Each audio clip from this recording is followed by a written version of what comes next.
terminou lá no Estádio Olímpico do Pará. Clube do Remo, o maior vencedor desse clássico, 3.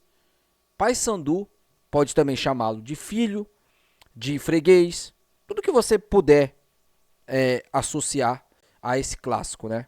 2.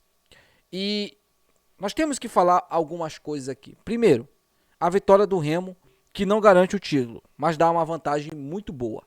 Principalmente se tratando de um clássico onde é decidido no detalhe.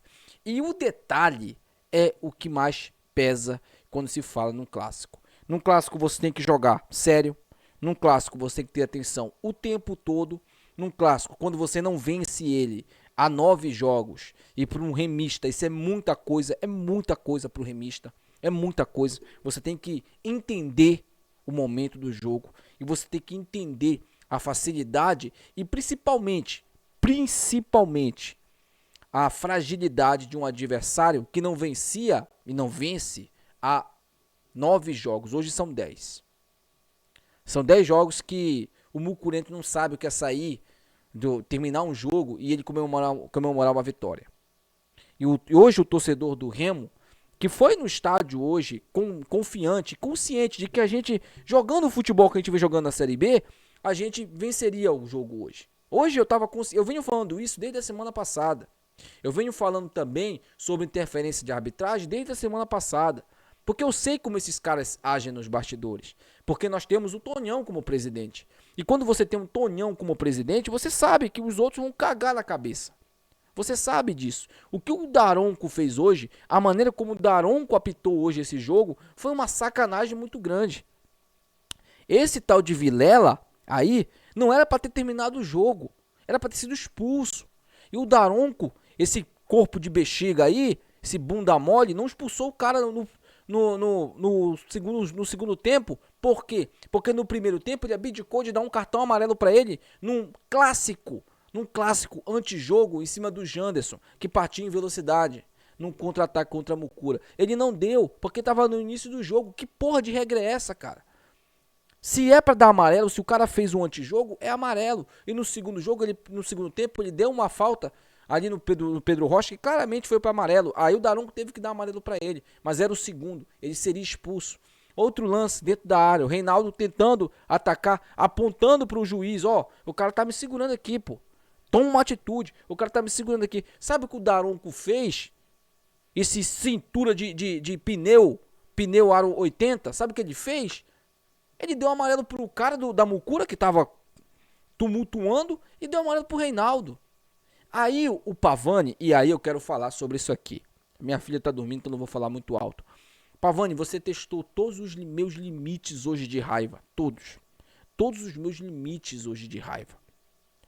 Primeiro, todo mundo que joga futebol, ou que jogou futebol na vida, sabe que o ponto forte do drible é a imprevisibilidade. Se você é imprevisível, você consegue driblar com mais facilidades. O efeito surpresa que a gente fala é o que torna o drible algo mágico. E quando você gira o corpo na bola, como o Pavani faz direto, para se amostrar, deve ser para a mulher dele, só pode, você dá a condição para o adversário para ele cair no seu drible de corpo, na sua finta. O Benítez já tinha caído na finta do Pavani. Quando o Pavani gira e faz aquela frescurinha que ele fez ali na defesa. Aí o Benítez entendeu que ele ia fazer aquilo de novo, porque até eu que não sou profissional sabia que ele ia fazer aquilo. Imagina o Benítez, que pode ser ruim igual caldo de gol, pode ser ruim pra peste, igual uma noite de dor de dente, mas é jogador de futebol e pode fazer alguma coisa como ele fez. Ele rouba a bola e na minha opinião não foi nada, tá? O Benítez é tão ruim que ele tropeça no próprio pé dele. Mas o Daronco, que tava doido, se tremendo, ele tava assim, pra dar um cartão vermelho pra gente ou pra dar um pênalti no jogo, pra ver se colocava a Mucura em campo. Aí o Pavani colaborou. Pênalti, Rossi bateu no meio, 2-1. Um jogo que estava totalmente controlado. Se o Remo aperta mais um pouco, era 3-4 hoje. Resolvia o jogo hoje. E eu não estou exagerando aqui não. Até eu que estou acompanhando o Remo há 4 anos, aqui direto, nesse canal, né, sem contar a minha vida também, que é mais de 10 anos acompanhando esse clube, diariamente, até eu me surpreendi. Porque há muito tempo eu não vi o Remo tão bem e tão à vontade num clássico como foi o primeiro tempo, o início do primeiro tempo. Até o Pavani fazia merda. Então, Pavani, um clássico, você tem que respeitar. Se você não respeita a si mesmo e faz protagoniza um lance ridículo que você protagonizou, respeite o torcedor que pagou ingresso. Respeite os seus companheiros que estavam dando a vida em campo hoje para quebrar a bosta desse tabu aí, que bunda moles, que tiveram alguns anos aqui, não entendiam o que é um clássico. Não entendiam, porque o que você fez hoje foi uma criancice. Foi uma infantilidade que poderia ter nos custado caro. Poderia ter nos custado caro hoje. E esses caras mais uma vez saindo comemorando empate contra a gente. Porque é o que eles comemoram contra a gente, é empate. Empate para eles é vitória, para mim é derrota. Principalmente no jogo de hoje, onde o jogo estava controlado. Então, senhor Pavani, o senhor deve desculpas ao torcedor, desculpa aos seus companheiros e desculpa a essa instituição aqui, ó. Que a gente nunca foi freguês desses caras. Nunca. Quem é freguês da gente são eles. Eles se tremem na base quando eles enfrentam a gente. Isso é histórico. Isso é histórico. Se você não sabe a história do Clube do Remo, a história desse clássico, dá uma pesquisada. Ao invés de ficar fazendo aí gracinha ali pra agradar a namoradinha, você jogue bola.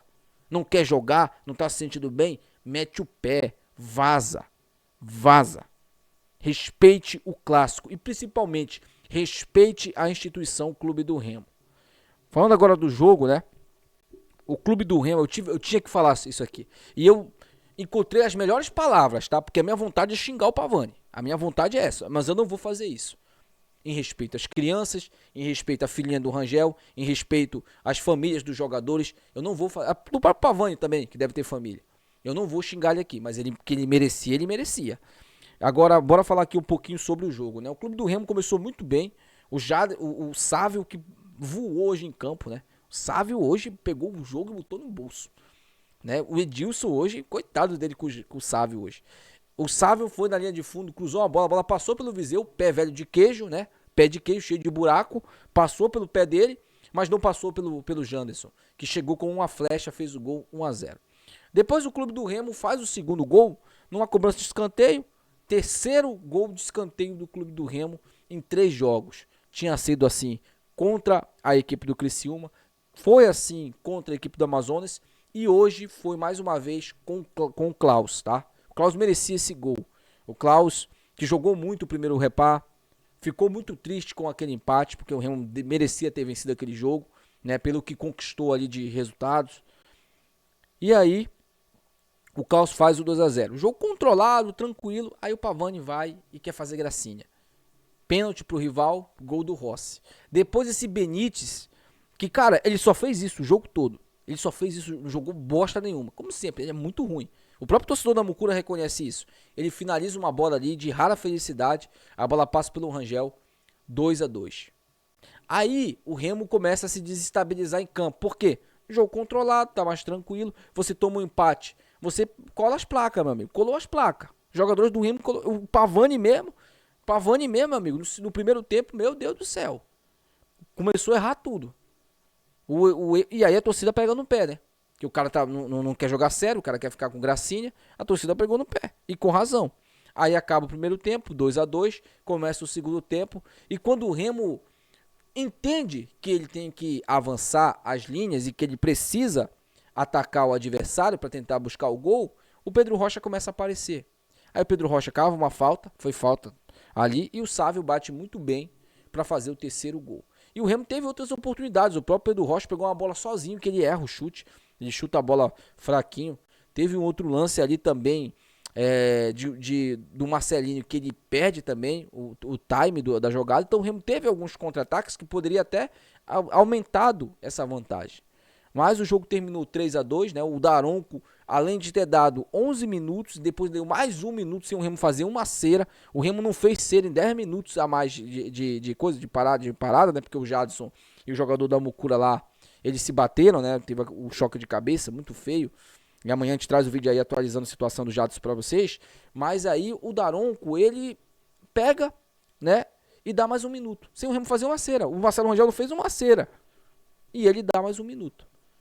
Tava doido para que a Mucura empatasse, mas o time da Mucura é tão ruim, é tão limitado, que não conseguiu, mesmo com a ajuda da arbitragem, mesmo com o Pavani tentando entregar o jogo. O Remo tá na vantagem, temos que comemorar sim a vitória, claro, né? Esses caras falam muita besteira, então eles têm que ouvir também, mas o próximo jogo agora temos que entrar ligados pra gente garantir esse título aí, porque a gente mostrou hoje que somos muito mais times que eles, né? A gente mostrou isso hoje na bola, não foi falando não, mostramos dentro de campo e tem que continuar nessa pegada aí, porque domingo, se Deus quiser, seremos campeões. Bom, notas e análises, né? Rangel, pra mim, não teve culpa em nenhum dos dois, mas tomou 2 gols, né? E tem que ter. Rangel tem que ter mais malícia na hora do pênalti, cara. Acho que todo mundo sabia que o Rossi ia chutar aquela porra no meio. Todo mundo sabia. E ele pulou antes de novo. Tentou telegrafar o lance. Então, pro Rangel, nota 7. O Marcelinho, pra mim, não fez uma grande partida, mas eu não acho que ele tenha comprometido. Nota 7. Klaus fez o gol, pra mim, fez uma boa partida hoje na defesa. Aliás, a dupla de zaga, pra mim, foi muito bem. Nota 10. O Reinaldo também, nota 10. O Reinaldo cresceu muito. Tá sendo muito importante pra gente nessa defesa. Sávio, nota 10, né?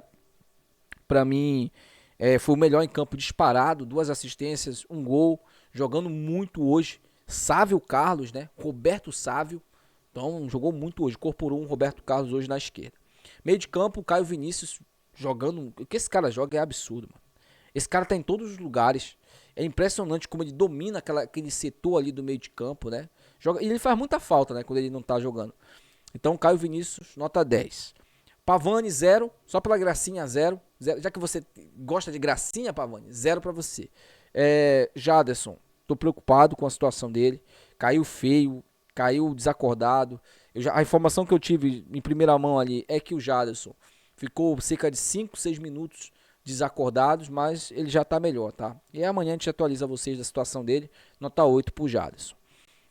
Janderson fez o gol, nota 10. Pedro Rocha fez um primeiro tempo apagado, mas no segundo tempo bem, nota 9. E o Viseu? Eu nem falei do Viseu, né? O que eu vou falar do Viseu, cara? O cara ganha 200 mil no Remo. Ele é o camisa 33. Ele é o mais badalado. E o pé dele é um pé velho de queijo, mano. Tudo furado, a bola não chega. A bola chega no cara e o cara não consegue aproveitar. O Sávio cruza uma bola ali na medida pra ele. Tava 2-0 pro Remo. Se ele faz o terceiro gol, já era. A Mucura ia se fechar pra não ser humilhada. Aí ele não pula na bola. Ele deixa a bola passar de novo pelo pé dele. 0, né, Viseu? Falar o que pra você? 0. Aí entrou o Cadu, pouco fez. Vai ficar com nota 5.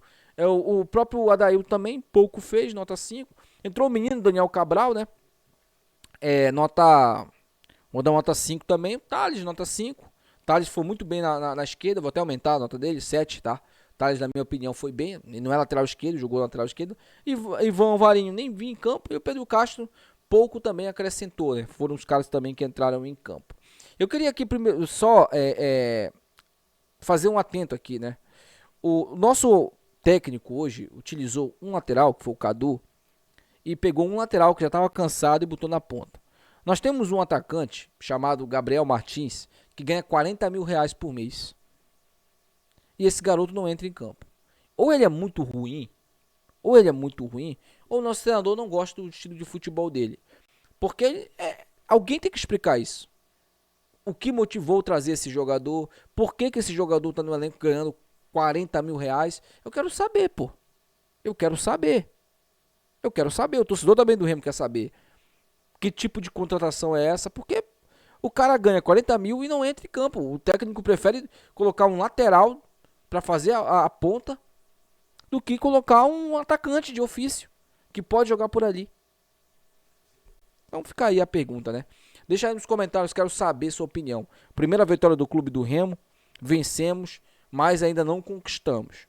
Precisamos manter o nosso favoritismo agora, porque agora a gente é favorito, né? Vencemos o primeiro jogo e conquistar a nossa 48ª taça, né? A 33ª em cima do nosso filho, o nosso maior filho, né? Nossa maior vítima aí, o Paysandu Esporte Clube. Até o próximo vídeo, rapaziada. Tchau.